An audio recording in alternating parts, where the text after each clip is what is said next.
Welcome to Spirits Podcast, a boozy dive into mythology, legends, and folklore. Every week we pour a drink and learn about a new story from around the world. I'm Amanda. And I'm Julia. And this is episode 330 about the Bacchae, starting or continuing our trend of ancient plays that are pretty fucked up. Yeah, I've been in my head calling this mythology as stage plays because, theater kids deserve all of the love.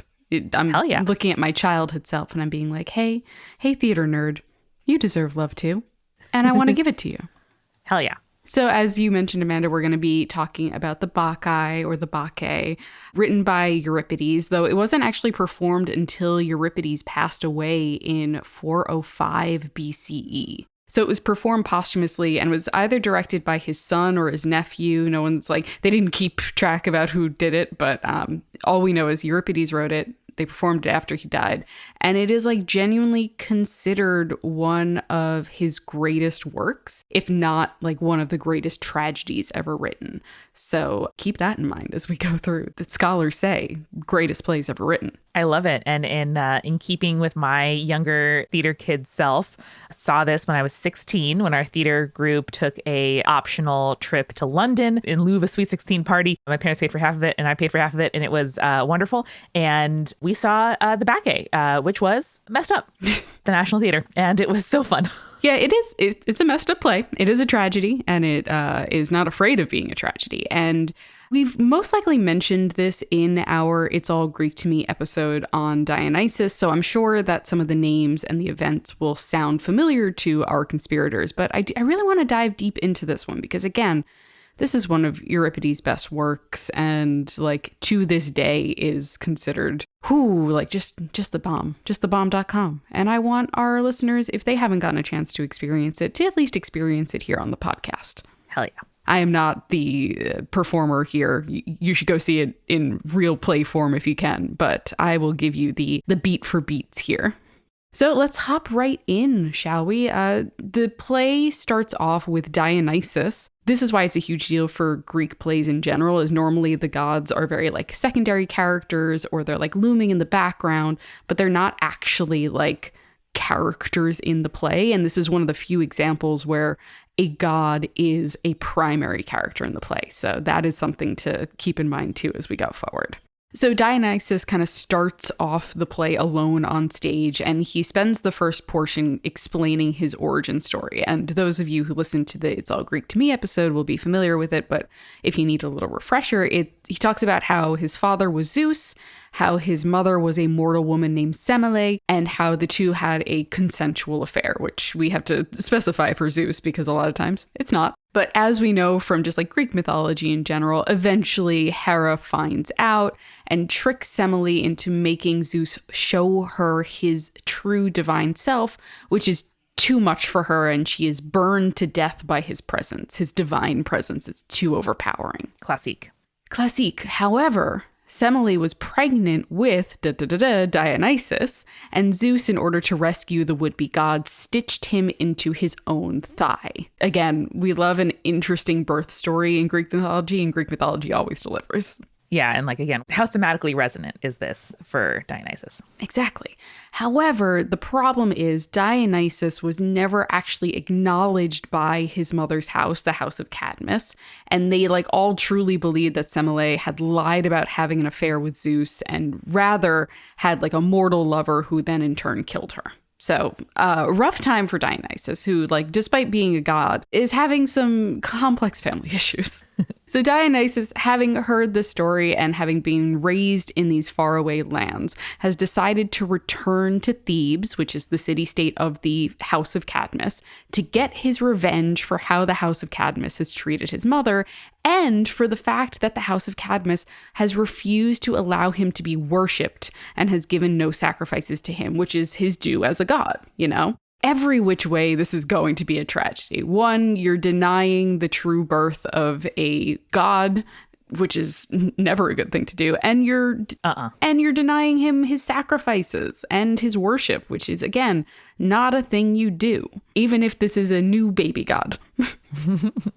he decides to appear to the House of Cadmus in the guise of a human, a leader from the land of Lydia, with an entourage of his own priestesses in order to show the royal family that he is a god worthy of worship, quote, even against its will. So he's coming in hot. He is really not going to give them an opportunity to repent. He's like, I am coming for revenge and I am going to get it. Totally. Dionysus tells the audience that even before he has arrived in Thebes, he has driven the women of the palace into a bacchanal madness, and they have fled to the local mountain, which is Mount Ctherion, where they sing and dance and worship Dionysus. And I think this is the thing that people know about the Bacchae, or at least that I did, of like, oh yeah, the Bacchae, like those ladies, you know, like in a frenzy and like doing their just like lady things in the wilderness. But there's obviously so much more to the story. There is indeed. So meanwhile, while all this is happening, Semele's father, Cadmus himself of the House of Cadmus, has handed over the kingdom to his grandson, which is Pentheus, who has stubbornly refused to worship his cousin, even though it would just like solve all of the problems facing him. He just will not do it. I know, in so many stories, just worship the ruler, even if you disagree with them. Yeah, just worship the gods. That's it. Don't they're gods. You know? Seriously. After Dionysus has kind of laid this scene for the audience, the chorus enters, which the chorus is basically like worshippers of Dionysus for this plot. They are worshiping, they are singing his praises, and they are calling for the city to defy their king and start worshiping as well, saying like, oh, it's truly like an ecstasy to be a worshipper of Dionysus, which, you know, it is, because that's his whole jam is like ecstasy and living freely. You know what I mean? So... Mm-hmm. Enter our guy, who you might remember from our Oedipus episodes, Tiresias. Oh, hello, Tiresias. It's good to see you again. Hello. You know, like, it can't really be a Greek play if Tiresias doesn't show up, right? Seriously. Tiresias, as you might remember, is a seer, and he calls upon Cadmus to come meet with him, as they are old friends, and Tiresias urges the king to dress up in deerskin and go and worship Dionysus up on the mountain with the other worshippers who are known as the Maenads, right? Which, like, you know, when your old buddy says, like, hey, man, we're going to go worship a god, put on this fawn skin, we're going to have a great time, you'd listen to him, especially someone as smart as Tiresias, who has a gift of sight from the gods. Of course. I'd be like, thank you for including me. As they begin to, like, get dressed and they start to dance for the chorus and the audience, they remark on how, like, oh, despite their age, they feel more youthful than they have in years. It must be Dionysus. Which, like, bless those old folk being like, yeah, man, I feel younger than ever. So at this point, Pentheus, the new king, enters, and he doesn't see Tiresias and Cadmus, like, dancing to the side. He's too engrossed with his own thoughts, and he's so frustrated with the situation of these missing women who are under the thrall of Dionysus, right? So he tells the audience that he does not truly believe that the worship of Dionysus is actually worship, but rather, like, just an excuse for people to engage in, like, drunken, deplorable behavior. Like, how dare these people, like, quote-unquote worship when all they're doing is getting drunk and dancing around and stuff like that. One of those moments where ancient mythology is so very modern as well. Damn. Mm-hmm. Yeah. So he has told the guards to arrest any of the women who have fled into the woods to worship there. But the arrival of this Lydian priest, who is really Dionysus in disguise, has made this plan more difficult. And finally, he spots Tiresias and Cadmus and tries to, like, basically, like, dress them down, like, shaming them for their acts. But Amanda, Tiresias is here. Clever old Tiresias. He starts debating with Pentheus and is like, well, you know, if we worship Demeter for providing food for us, we should also be worshiping Dionysus because he provides, quote unquote, liquid nourishment, aka wine. Incredible. What a good argument. Amanda, you were a debate kid in high school. Yes. How would you rank that argument? Extraordinary. And Julia, if I may, sidebar real quick. Mm-hmm. So on Survivor, one of my favorite TV shows, mm-hmm.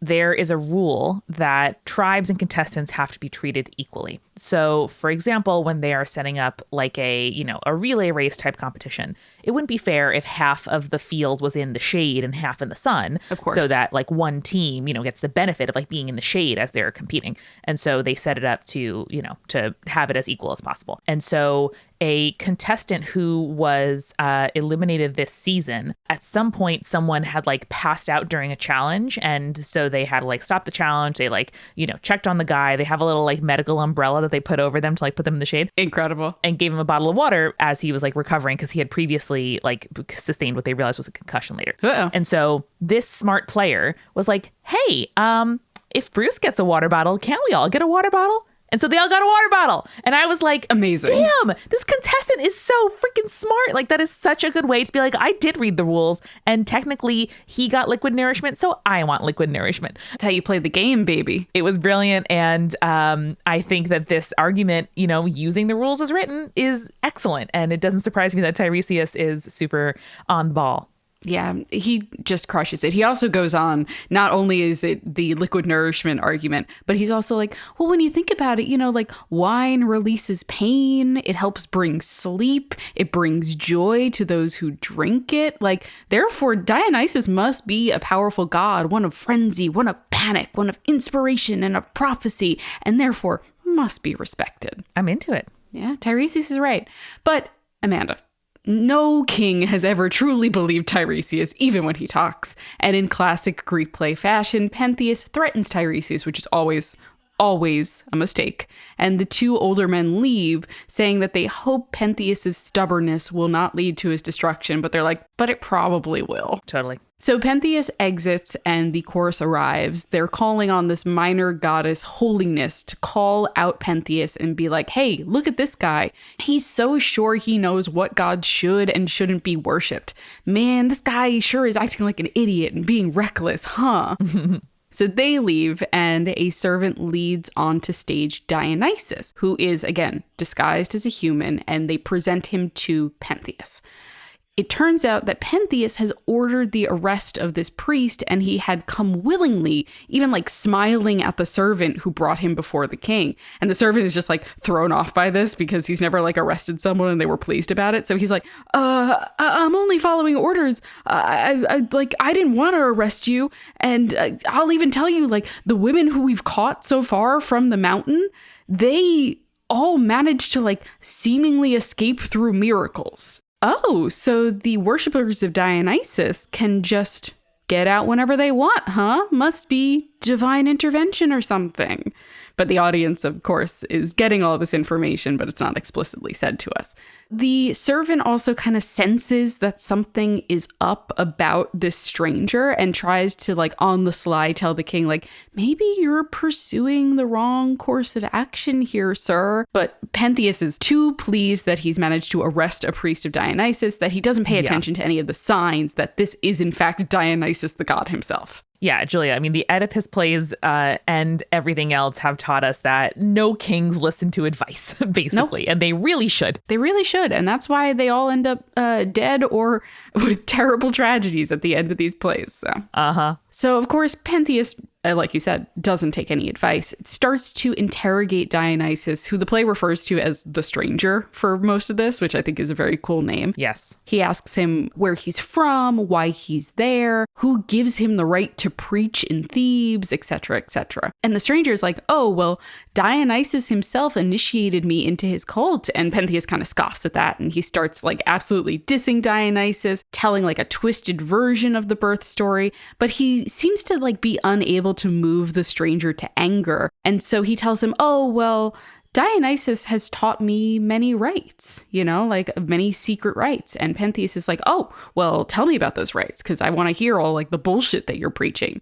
And yeah, which is just like, oh yeah, tell me all the deep dark secrets so I can just turn them against you and say they're bullshit. It really reminds me too, I'm just thinking of all the play episodes we've done now of the beginning of Faustus, where Faustus is like, physics? I don't think so, bitch. Medicine? Yeah, law, boring. It does have kind of that vibe. So yeah, unless it's interesting, then tell me all your secrets.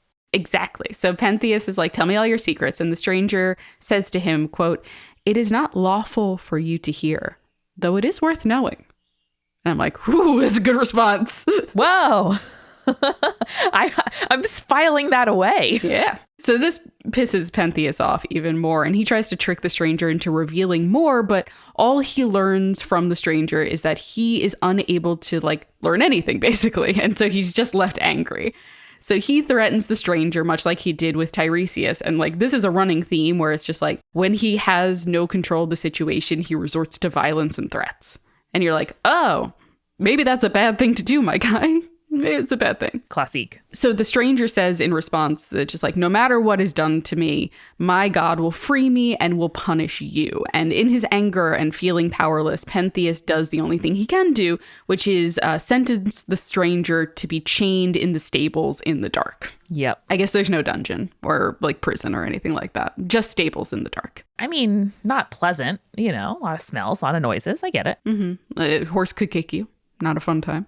Not a fun time. Time for the chorus again after that. They are angry not only with Pentheus, but with the city of Thebes for rejecting the worship of Dionysus, and also stress a connection between like the god, his father Zeus, and the fire that killed his mother. So you're just like, that might be important later. Who can say? Meanwhile, in comparison, they describe Pentheus, who through the house of Cadmus has like descended from a dragon's tooth that was planted in the earth. And they refer to him as a wild-faced monster, which is a great insult. Big fan of that. Damn, next time someone asks me a personal question, I'm going to say, I sprouted from a dragon's tooth buried in the earth. And you? And you? Not as good, huh?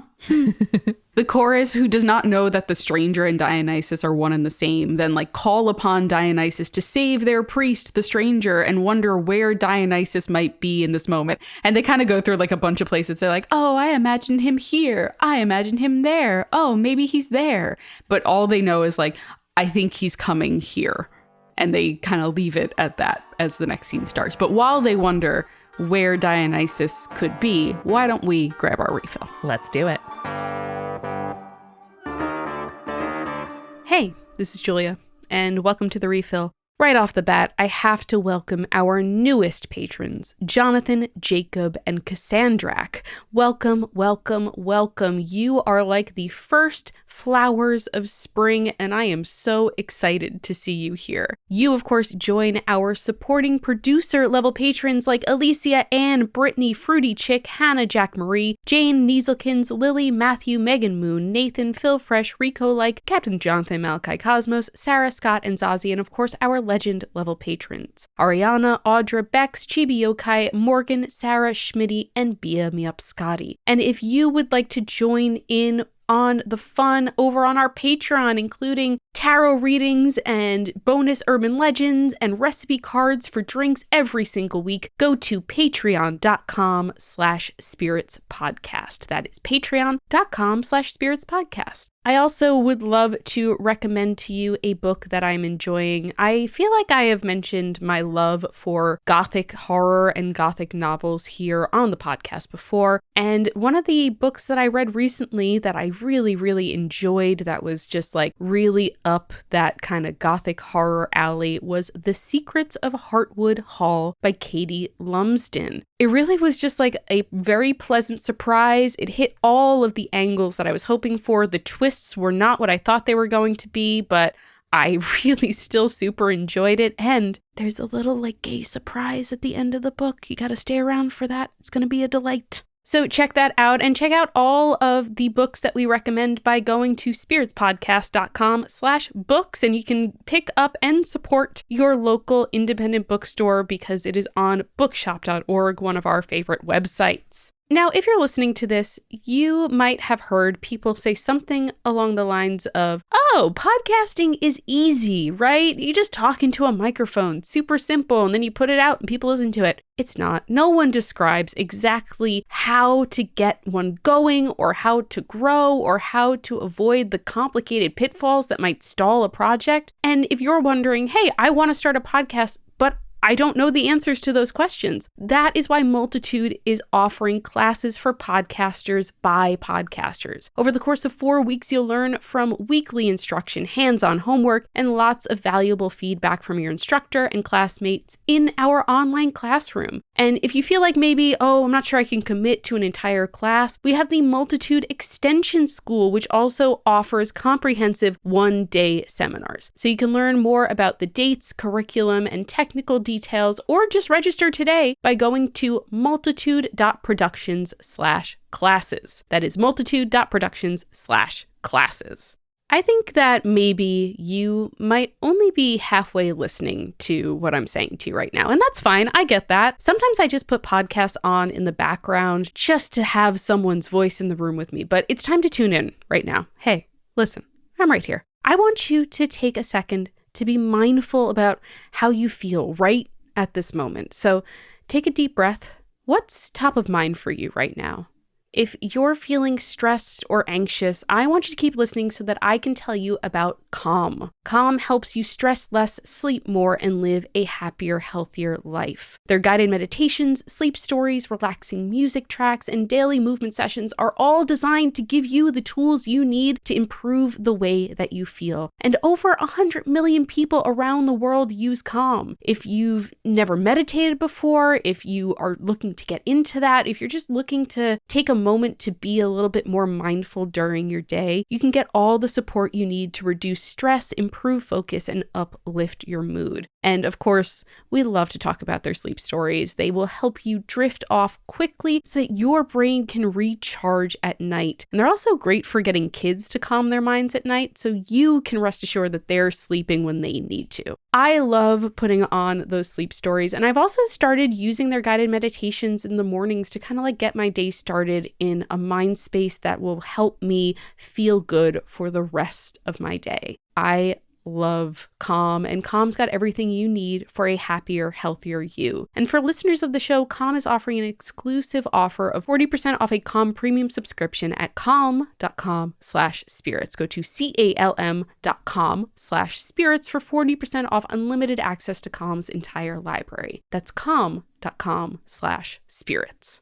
Did you know that an estimated 5 billion plastic hand soap and cleaning bottles are thrown away each year? That is so many. And if that's not bad enough, most cleaning formulas are only 90% water, which is heavy to ship, leading to excessive carbon emissions. Plus, those products are often filled with nasty ingredients like chlorine and ammonia. So that's like a lose-lose situation for both you and for the planet. But luckily, Blue Land is on a mission to eliminate single-use plastic by reinventing cleaning essentials to be better for you and the planet. Their idea is super simple. They offer endlessly refillable cleaning products with a beautiful, cohesive design that makes your bottles look great on your counter. You just fill your bottles up with water, you drop in the tablets, and you wait for them to dissolve. So you never have to grab bulky cleaning supplies on your grocery run ever again. The refills start at just $2.25, and you can even set up a subscription or buy in bulk for additional savings. From cleaning sprays to hand soap, toilet bowl cleaner, and laundry tablets, all Blue Land products are made with clean ingredients that you can feel good about. I have to, of course, if you haven't taken advantage of our Blue Land offers just yet, try their cleaning essentials kit. It has everything you need to get started. It's 3 bottles of cleaner plus a bottle of hand soap, and I love the Iris Agave scent. It is so nice. It is so refreshing. It's so floral and beautiful. And Blue Land has an offer just for our listeners to get 15% off your first purchase of any product. I've told you before, I also really, really love their toilet bowl cleaner. It's like a bath bomb for your toilet, and I get mine in the fresh lemon, so it's just like smells of citrus and of good times in my bathroom. And that's not a thing you can say about a lot of bathrooms.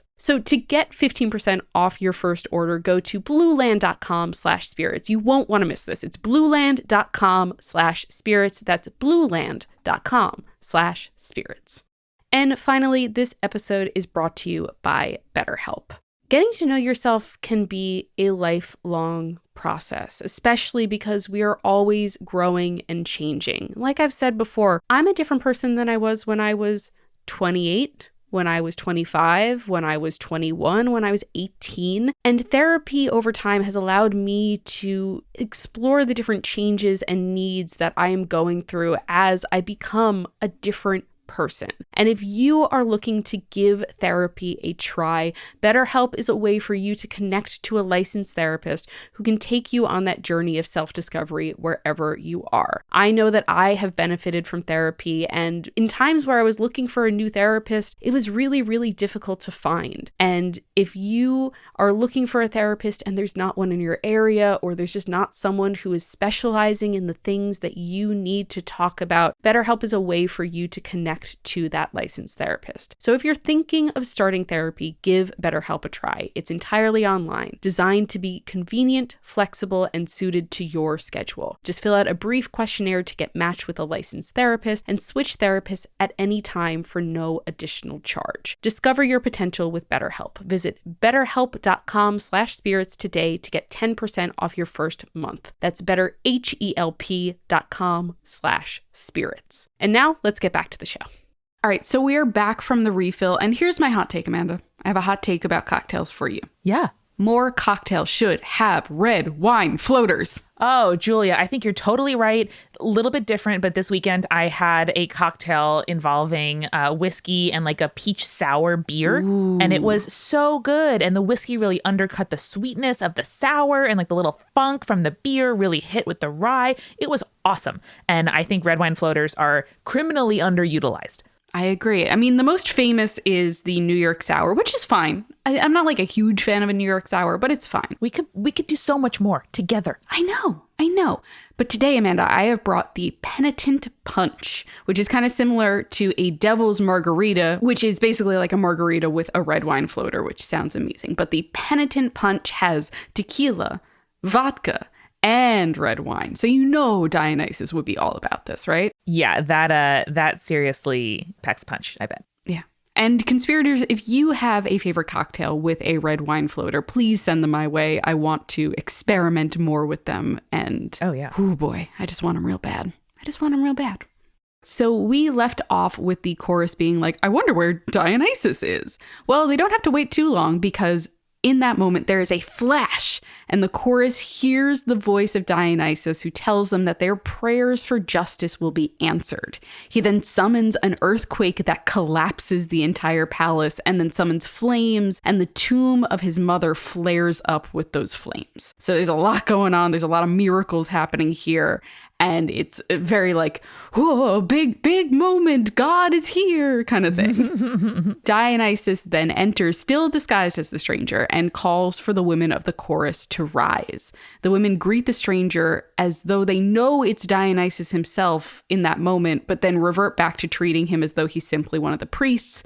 And they ask him how he escaped his imprisonment. You're like, I mean, fair question, the king just imprisoned you. How did you get out of there? And he just like super casually is like, oh, no worries. I freed myself. I tricked Pentheus into thinking he was binding me, but instead he bound a bull. Oh, smart. He also tells his kind of captive audience that Pentheus, as things were starting to go south in the palace, tried to kill the stranger, but only stabbed at shadows. And the last time he saw the king had collapsed on the ground. Much like that Survivor contestant, Amanda. Yeah, seriously. Poor Bruce. He literally got a concussion in the first 3 minutes of the game. Oh, buddy, that sucks. So in that moment, Pentheus, looking extremely harried, then enters, and he is ready to fight. Just ready to absolutely throw down. But the stranger is like, relax, brother. There's not much you can do here. You're up against a god. No matter what kind of reinforcements or troops you have, there's no beating a god. Which, fair and valid in Greek mythology, for sure. Yeah. Pentheus is still very feisty, though, but then one of his messengers enters and tells him that the Maenads have been seen on Mount Catharion, and brings forward a cowherd who has seen them there. I always love when there's like a guy who's like, tell us what you saw. And he's like, well, here's what I saw. Because we couldn't do this on stage. Exactly. It's so smart. It's so smart. Once you start noticing it, you really can't stop. And it's so charming to me. So the cowherd is like, all right, I will tell you what I saw, but first you have to promise me that I won't be punished for telling you what I saw. And Pentheus is like, yeah, sure, whatever. Just tell me what you saw.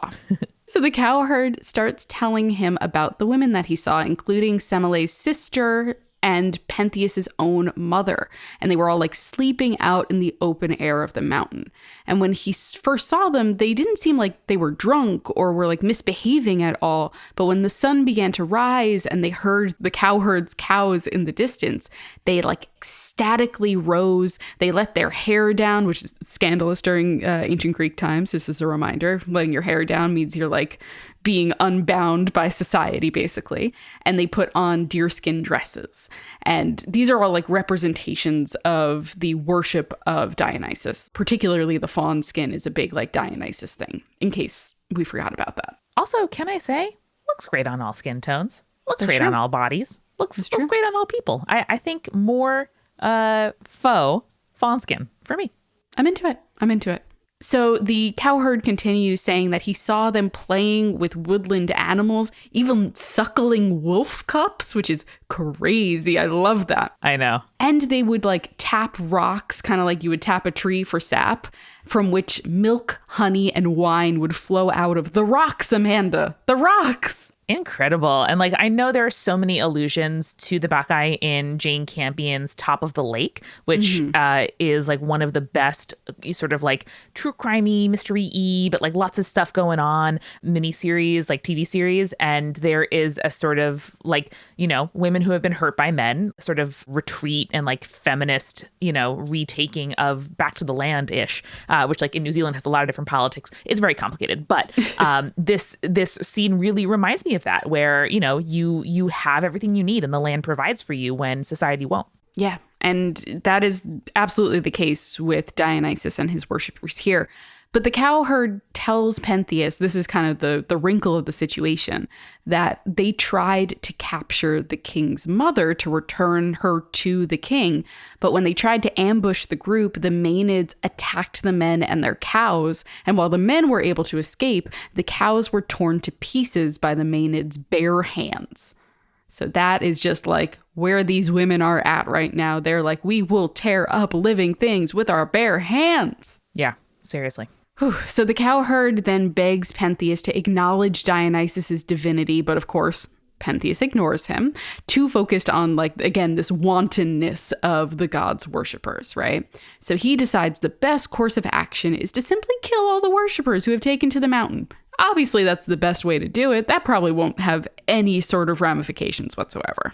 Sounds totally fine. At this point, Dionysus, as the stranger, steps in and is like, okay, you know how you wanted to know those rites of Dionysus earlier, the secret ones that I wouldn't tell you? How about I show them to you? Oh, and Pentheus is like, yes, absolutely, very quick to agree. And Dionysus tells him that he has to go in disguise, of course, naturally, because if they knew, they wouldn't let him there for the religious rites, right? Otherwise, he'd just be ripped apart just like the cattle, you know? This is very serious. However, a thought has just occurred to me, which is, do you know that trope now of like filmmakers making movies about the power of movies? You know? Yeah. Like in our house, we go like the movies, like they're so, we love them, the movies. This is kind of the ancient Greek version of that, right? Is like using costuming, using disguise, using theatricality in your stage play. Yeah. Of course, it would fascinate these people who've dedicated their lives to playwriting and to, you know, putting them on, not to mention in a culture that centers plays so much more than the one that at least I grew up in and we grew up in. But that's so sweet. Like I'm picturing, you know, this is like Steven Spielberg, you know, the Fablemans of like, yes, the art of the movies. And it's having a character put on a mask when they're on stage, you know, with other people in masks. Yeah. And I mean, the most wild thing, too, about what you just said is that this is also a play that is centered around the god who would later become representative of plays. Yep. It could not be more on the nose. Dionysus, the stranger, tells Pentheus, okay, here's what you got to do. You got to get a long-haired wig. You need long skirts. You need deerskin, just like the other followers. And Pentheus is like super thrilled, agrees, and the trap is set. Dramatic for the dramatic part. So the stranger and Pentheus leave, and the chorus once again left alone. And they are elated by what they've just seen and know that Dionysus will be successful. That's our guy. That's our god. So they compare themselves to deer in that moment, running through the forest, having just escaped a hunter. And they ask the audience, what is wisdom? And then muse that wisdom must be vengeance, for they know that their god will soon have it. which I think is a beautiful and like horrifying but beautiful sentiment. Perfect for a tragedy like this. Mm-hmm. So the chorus leaves, and Dionysus, as the stranger, once again emerges and calls for Pentheus. Pentheus enters dressed as a woman, a Maenad, and as Dionysus describes, so eager to see what he should not see and strive to achieve what should not be sought. Which again, being like, oh yeah, you're really excited to like see this stuff that you're really not supposed to see, huh, buddy? Maybe there's a reason you shouldn't be seeing it. Have you thought about that? Yeah, and maybe you shouldn't like totally dismiss what's going on here because even you're fascinated with it. Exactly. So Dionysus begins to use his powers, kind of manipulating Pentheus, causing him to see double and hallucinate, so the stranger like looks like a bull to him. And they do this entire portion in couplets, which is super cool, which I really just like, you know, from a mechanical playwriting perspective, it's a really interesting, very quick kind of back and forth that they do during this part, with like Pentheus being really pleased with his disguise and what's about to happen, and Dionysus sort of like alluding to what is actually going to happen here. But Pentheus is not part of the joke, even though the audience is in on it. So Dionysus makes like a few adjustments to his outfit and the way he's standing and the way that he's walking and stuff, kind of like a director directing an actor. Again, this is a play about plays, which is super cool. And so he says that he will act the servant to the king among the Maenades, sarcastically knowing that the roles will soon be reversed. He also tells Pentheus that the king will be brought back to Thebes, quote, in a special state and along with his mother, and then departs with Pentheus for the mountain. Which really, really leaning hard into like the foreshadowing of what's about to occur here. Oh, yeah. So again, the chorus emerges now more vengeful than they ever were before, and they summon the embodiment of frenzy to visit the mountaintop as Pentheus arrives there. They describe basically like they're not there, but they describe what they think is about to happen, where his mother will be standing on the cliff, seeing her son, and then calling for the other Maenades to attack the stranger. But again, like they're describing it in a way that is reminiscent to what the cowherd described to them earlier, Adel being killed by the Maenades. The chorus basically is here demanding blood, and they ask for their god to deliver it in the form of Pentheus. Oh boy. So as per usual, we don't get to see the death on stage because Greek plays very rarely ever did that. But we do get to see it delivered by a messenger to the chorus. So this messenger arrives to tell the chorus that Pentheus is dead, and the chorus like basically rejoices, which admittedly scares the shit out of the messenger because he's like, whoa, why are we all so bloodthirsty here? Your king is dead. But the chorus is like, shh, shh, shh, shh, hush, give us all the spicy details, which of course he does. So the messenger had gone with Pentheus and the stranger, aka Dionysus, up onto the mountain, and they had seen the Maenades in the valley below them, though Pentheus very quickly got frustrated because he was like, I can't see them well enough. I can't see them. Like, there's too many trees. I can't see from this angle.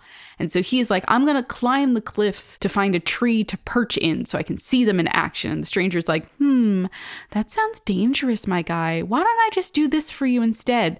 And he basically, like with a single hand, bends down a huge fir tree, puts Pentheus at the top, and then straightens it back up again. Which again, those like godlike miracles suggesting who he was, but Pentheus is too blind to actually see that the stranger is Dionysus. Yeah. And, you know, the voyeurism of this scene, I think, is really powerful and speaks to how a lot of people are, you know, disgusted by sex or vice or people letting go, particularly women, but yet, you know, are curious to look at it, even if they don't want to avow that this is something people need or even do. Yes. And I think that like that is kind of the theme that Euripides is trying to get to at the end, this idea of like, we can balance the like control versus letting go. We can balance the chaotic with the structured. And it is Pentheus's own fault what happens to him because he cannot find that balance. So the stranger puts him up on this tree. However, the moment that the tree straightens up, all of the Maenades can now see the king because he's exposed on the tippy top of this tree.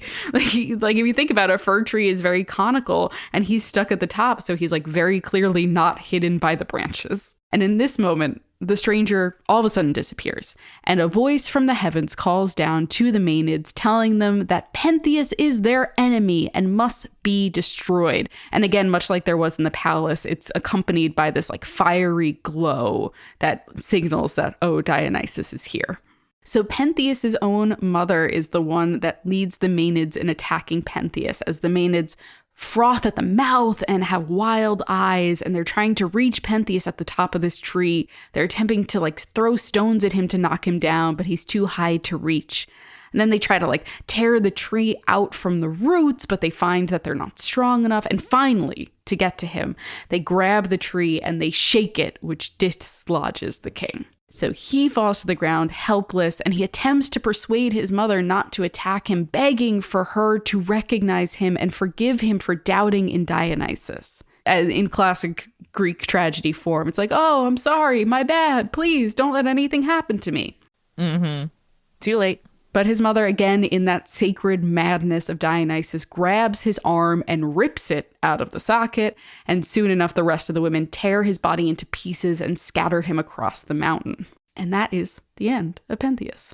But the final moments here are Pentheus's mother picks up his head, and when last the messenger saw, because he ran away after all that, he had seen that she was heading back towards Thebes, claiming that she was coming home with a trophy, much like a hunter would.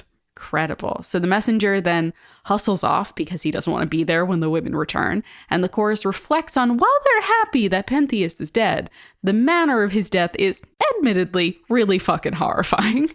Okay, all right, we're giving notes now. I don't know about that. You're like, ooh, yeah, glad he's dead, but oh, yikes, you know? Yeah, I know. So Pentheus's mother arrives at that point with her son's head in her hands and proclaims that it is a lion's head and shows it off to the chorus. While the chorus obviously knows that this is no lion, they humor the madness of Dionysus, and they congratulate her on her quote-unquote happy hunting. Yeah, and let's just flash back again to 16-year-old Amanda, jet-lagged and moved, sobbing, alongside all of the boys I had crushes on in high school, because all of us are like, holy shit, wow, this is powerful. Yeah, so in this moment, she calls for her son, wanting to show Pentheus her success. Brutal. Of course. Already the tragedy gets worse and worse and worse here. However, it's Cadmus the Elder, who we haven't seen since his earlier scene with Tiresias, enters and is carrying the rest of Pentheus's body that he's gathered from the mountaintop. Now, at this point, Pentheus's mother is still in her revelry, but Cadmus is able to bring her back to reality by asking her questions about the things around her, like the color of the sky. And she's like, oh, it's glowing so bright with divine energy. And he's like, well, is it possible that the colors you're feeling on the inside are what you're seeing on the outside? And that kind of brings her out of the trance that she's found herself in. And then Cadmus asks her what she's carrying, to which she replies, oh, it's a lion's head, but then realizes what it truly is. So brutal. And I think I remember correctly that the prop work in the rest of the body was just kind of like a bloody sack. One of many moments where the implied horror, right? Like your brain can provide so much more than any visual could. Yeah. It's like the movie Seven and the what's in the box scene. But in this case, it's a bloody bag. Yeah, seriously. You look in the box and you're like, a cake. And then someone's like, you sure? And then you're like, oh no. Oh no, it's not a cake. It's Gwyneth Paltrow. Ah. But the real tragedy here, I think, is that she does not know how she came by her son's head.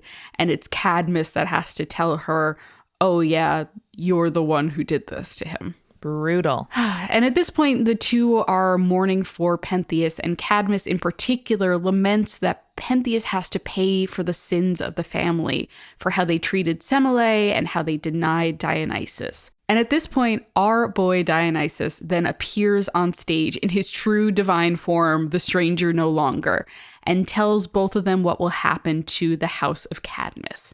Pentheus's mother will be banished from the city, and Cadmus and his wife will be turned into dragons.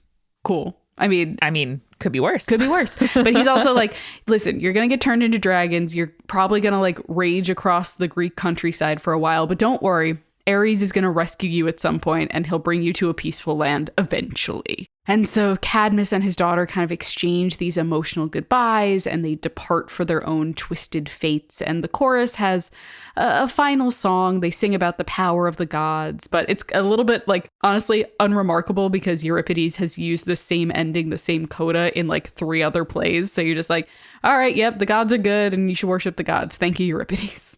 It's like singing Law and Order theme song. Like, hey, I got it.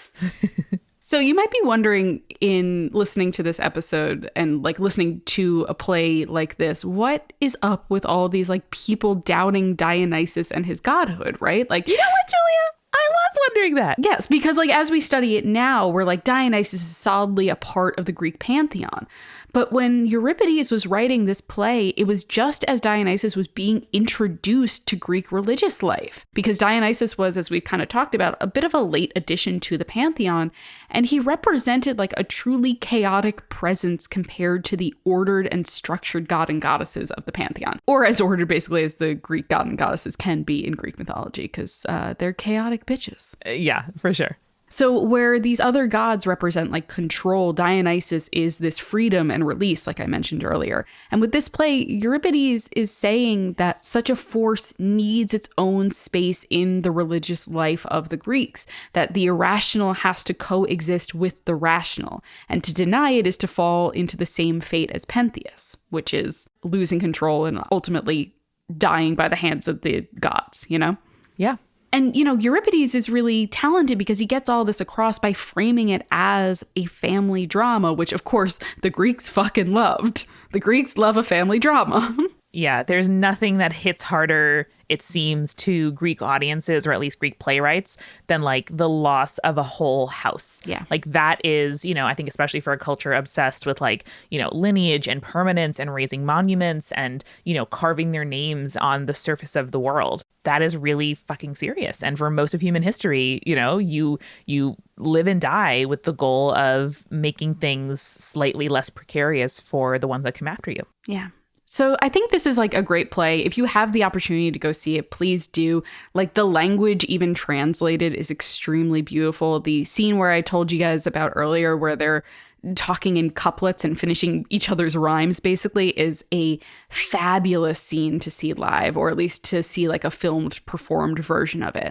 I like genuinely do think it's one of Euripides' best plays, if not one of the best Greek plays to come out of the Greek playwrights here. And it's really nice to have a little bit of context for it at the end, being like, oh, you know, it doesn't make sense for them to not want to worship this one god, but like it does in the sense that, hey, this was a new god on the scene and he needed to basically like win the hearts of the Greek religious life. And I think with this play, he was solidly solidified into the Greek pantheon. Hell yeah. Well, thank you so much, Julia, for bringing it to us. It really is one of the most impactful theatrical experiences I can remember, because music and lighting and just all of the tools that we use to transport human beings to other emotional states in theater is such a good compliment to the subject matter of this play, and, you know, made me think. And you know what we did, because we were 16 in England, but not 21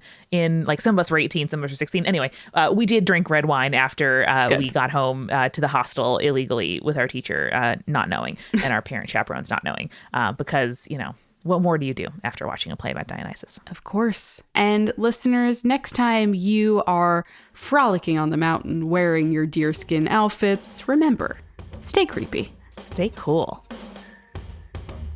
Spirits was created by Amanda McLaughlin, Julia Schaffini, and Eric Schneider, with music by Kevin MacLeod and visual design by Allison Wakeman. Keep up with all things creepy and cool by following us at Spirits Podcast on Twitter, Instagram, Facebook, and Tumblr. We also have all of our episode transcripts, guest appearances, and merch on our website, as well as a form to send us in your urban legends and your advice from folklore questions at spiritspodcast.com. Join our member community on Patreon, patreon.com/spiritspodcast, for all kinds of behind-the-scenes goodies. Just $1 gets you access to audio extras with so much more, like recipe cards, both alcoholic and non-alcoholic, for every single episode, director's commentaries, real physical gifts, and more. We are a founding member of Multitude, an independent podcast collective and production studio. If you like Spirits, you will love the other shows that live on our website at multitude.productions.